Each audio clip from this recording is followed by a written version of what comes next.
नमस्कार। आज के इस एक्सप्लेनर में हम एक बहुत ही रंगीन और ऐतिहासिक सफर पर निकलने वाले हैं। बात हो रही है राजस्थान की चित्रकला की, जिसने सदियों के इतिहास, संस्कृति और इंसानी जज्बातों को कैनवास पर बड़ी ही खूबसूरती से उतारा है। तो बिना किसी देरी के चलिए इस प्राचीन कला के उन दिलचस्प रहस्यों से पर्दा उठाते हैं जिन्होंने इसे इतना जीवंत बना दिया है। तो चलिए इसमें गहराई से उतरते हैं। आज हम जिन अहम पड़ावों से गुजरेंगे वो हैं राजस्थानी चित्रकला का उद्भव, इसके प्रभाव और इसका स्वर्ण युग।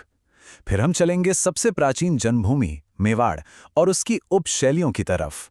इसके बाद मारवाड़ की रेगिस्तानी प्रेम कथाएं और आखिर में बीकानेर की वो कमाल की कला जहां सीधे चमड़े पर सोना उकेरा जाता था। भाग 1, राजस्थानी चित्रकला का उद्भव। अब इस कला की जड़ें असल में बहुत गहरी हैं। सबसे पहले 7वीं शताब्दी में तिब्बत के एक इतिहासकार हुए तारानाथ लामा। उन्होंने मरु प्रदेश के एक चित्रकार श्रृंगधर का जिक्र किया था और इसे ही इस कला के प्राचीन होने का बिल्कुल पहला ऐतिहासिक प्रमाण माना जाता है। लेकिन असली सवाल यह है कि सबसे पुराने चित्र आखिर मिले कब और कहां?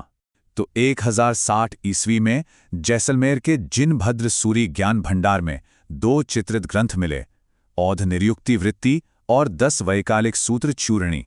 फिर समय बीता और 1500 ईस्वी के आसपास राजस्थानी चित्रकला का अपना एक स्वतंत्र असली रंग निखरकर सामने आने लगा।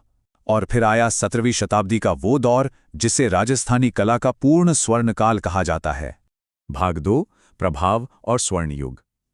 अब जाहिर है वक्त के साथ इस कला पर बाहर की और आसपास की कलाओं का काफी असर पड़ा और अलग अलग विद्वानों ने इसे अलग अलग नजरिए से देखा और परखा। शुरुआत में देखें तो राजस्थान के चित्रों पर जैन शैली का बहुत गहरा प्रभाव था। फिर धीरे धीरे इसमें गुजरात शैली की झलक भी मिलने लगी और जब ये दोनों शैलियां आपस में घुल मिल गई ना, तो एक बिल्कुल नया रूप उभर कर आया जिसे अपभ्रंश शैली नाम दिया गया। ये ठीक मुगलों के आने से पहले का समय था, जब राजस्थानी कला अपनी एक मिली-जुली लेकिन एकदम अनोखी पहचान बना रही थी। 20वीं सदी आते आते इतिहासकारों ने इस कमाल की कला को अलग अलग नामों से पुकारना शुरू किया, लेकिन यहाँ सबसे अहम नाम आता है आनंद कुमार स्वामी का। 1916 में उनकी एक किताब आई थी राजपूत पेंटिंग्स। इसी में उन्होंने राजस्थानी चित्रकला का सबसे पहला वैज्ञानिक विभाजन किया था। W.H. ब्राउन ने इसे राजपूत कला कह दिया, राय कृष्णदास ने राजस्थान चित्रकला, तो N.C. मेहता ने इसे हिंदू शैली का नाम दिया। हालांकि विलियम लॉरेंस का नजरिया बिल्कुल साफ था। उनके हिसाब से ये पूरी तरह से एक विशुद्ध भारतीय कला थी। और ये बात इस तथ्य को बड़ी खूबसूरती से दर्शाती है जो डॉक्टर वासुदेव शरण अग्रवाल ने कही थी। जब उन्होंने इन चित्रों को बारीकी से देखा तो वो इतने मंत्रमुग्ध हो गए कि उन्होंने इसे महिलाओं की सुंदरता की खान ही कह डाला। इन चित्रों में नारी के सौंदर्य को इतनी नज़ाकत और बारीकी से उकेरा गया है कि यही इस कला की सबसे बड़ी पहचान बन गई। अब इस इतनी विशाल राजस्थानी चित्रकला को आसानी से समझने के लिए इसे भौगोलिक रूप से 4 मुख्य स्कूलों में बांटा जाता है। ये हैं मेवाड़, मारवाड़, ढूंढाड़ और हाड़ौती। और हाँ, इन चारों की अपनी अपनी कुछ खास उपशैलियां भी हैं। ये बंटवारा इस कला की इतनी बड़ी विविधता को समझने में हमारी बहुत मदद करता है। भाग 3, मेवाड़, प्राचीन जन्मभूमि। मेवाड़ को राजस्थानी चित्रकला की मां या जन्मभूमि माना जाता है। सभी शैलियों में ये सबसे पुरानी है। 1260 ईस्वी में महाराणा तेज सिंह के समय कमलचंद्र नाम के एक चित्रकार ने ताड़ के पत्तों पर एक ग्रंथ चित्रित किया था, श्रावक प्रतिक्रमण सूत्र चूर्णी। ये मेवाड़ का पहला चित्रित ग्रंथ था। 17वीं शताब्दी में जब महाराणा जगत सिंह प्रथम का समय आया तो वो मेवाड़ चित्रकला का असली स्वर्णकाल साबित हुआ। कला को इतना बढ़ावा मिला कि राजमहल में चित्रकारों के लिए बाकायदा एक अलग विभाग ही बना दिया गया। इसे चित्रों की ओवरी या तस्वीरारों कारखानों कहा जाता था। जरा सोचिए, सिर्फ चित्रकारी के लिए पूरा का पूरा शाही विभाग, ये अपने आप में बहुत बड़ी बात है। और मेवाड़ में सिर्फ देवी देवताओं के चित्र नहीं बने, यहां पंचतंत्र की कहानियों को भी रंगों से जिंदा किया गया। कलीला और दमना की वो मशहूर कहानी याद है, जिसमें 2 चालाक सियार एक शेर और बैल की पक्की दोस्ती तुड़वा देते हैं। इसे महाराणा संग्राम सिंह द्वितीय के समय में बहुत ही शानदार तरीके से चित्रित किया गया था।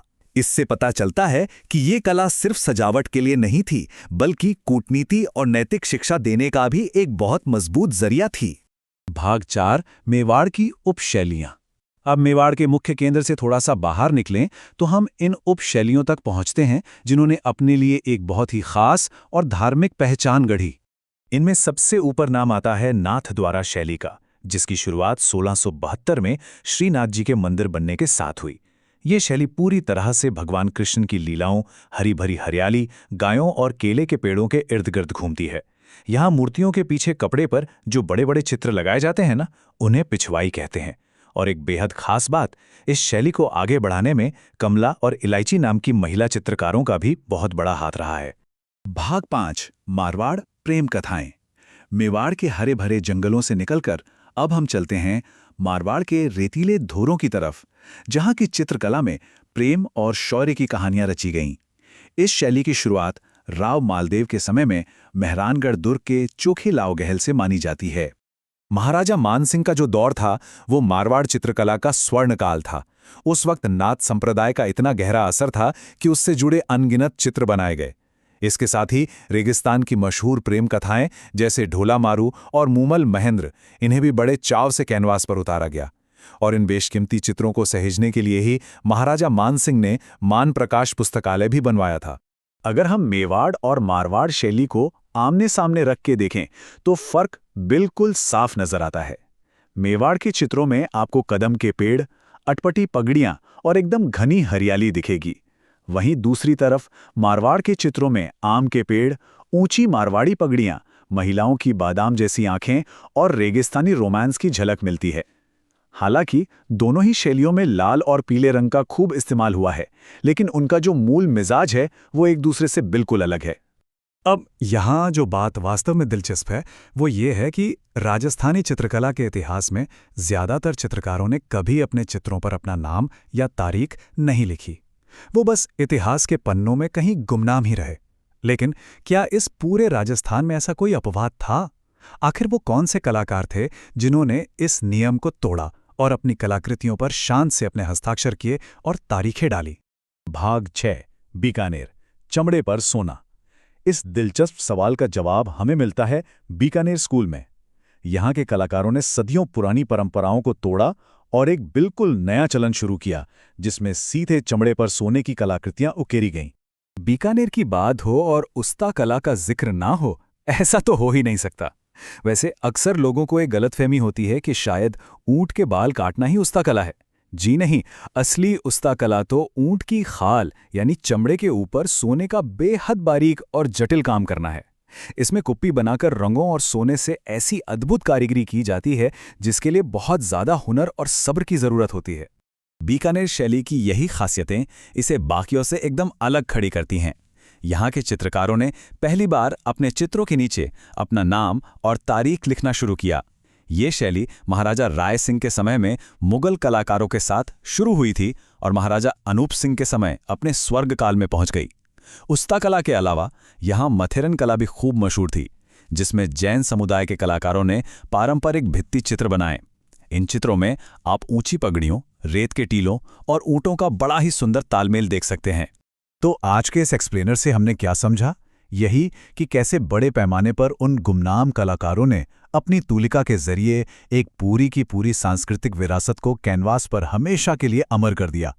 बीकानेर को छोड़ दें तो बाकी पूरे राजस्थान के कलाकारों ने कभी अपनी पहचान दुनिया को बताने की कोशिश ही नहीं की।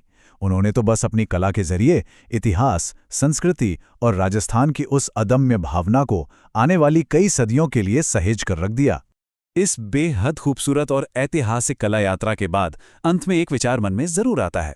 अगर वो प्राचीन चित्रकार आज हमारे बीच होते और आज की इस आधुनिक दुनिया को पेंट कर रहे होते, तो वो आज की किन कहानियों को, किन किरदारों को अपने रंगों से हमेशा के लिए अमर करना चुनते?